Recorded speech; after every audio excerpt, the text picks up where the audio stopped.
నమస్కారం మిత్రులారా, ఈరోజు రెస్టారెంట్ స్టైల్లో చికెన్ ఫ్రై చేసుకుందాము. చికెన్ తీసుకొని మంచిగా కడిగేసి దాన్ని కారం, ఉప్పు, పసుపు దానికి తగినంత మనం టేస్ట్కు తగినంత కారం, ఉప్పు, పసుపు వేసేసి మ్యారినేట్ చేసేసేయాలి.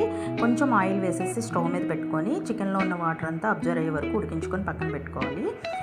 మిక్సీ జార్లోకి అల్లం, వెల్లుల్లి, టమాటా, కొత్తిమీర అండ్ మసాలా దినుసులు, ధనియాలు, జీలకర్ర, మిరియాలు, లవంగాలు, చెక్క వేసాను అనమాట. 3 ఎండుమిర్చి కూడా వేసి గ్రైండ్ చేసేసుకున్నాను. ఈ లోపల ప్యాన్ పెట్టేసి ప్యాన్లో ఆయిల్ వేసేసి ఆయిల్ వేడెక్కాక ఆనియన్ వేసాక పుదీనా వేయాలి. బాగా రోస్ట్ అవ్వాలి. ఆనియన్స్ రెడ్ కలర్ రావాలి, గోల్డెన్ బ్రౌన్ కలర్లో రావాలి. ఈ లోపల మనం గ్రైండ్ చేసి ఉంచుకున్న పేస్ట్ కూడా వేసేసి బాగా ఫ్రై చేయాలన్నమాట.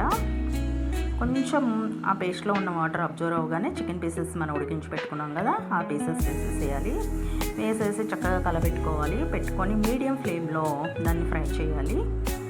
మంచి గోల్డెన్ కలర్ వచ్చేలాగా ఫ్రై చేసుకోవాలి. కొంచెం బ్రౌన్ కలర్ రావాలి. ఇలా బ్రౌన్ కలర్ వచ్చాక చికెన్ ఫ్రై తీసుకోవాలి డిష్లోకి. ఇలా రసం కాంబినేషన్తో చికెన్ తింటే ఆ రుచే వేరుగా ఉంటుంది. ట్రై చేయండి.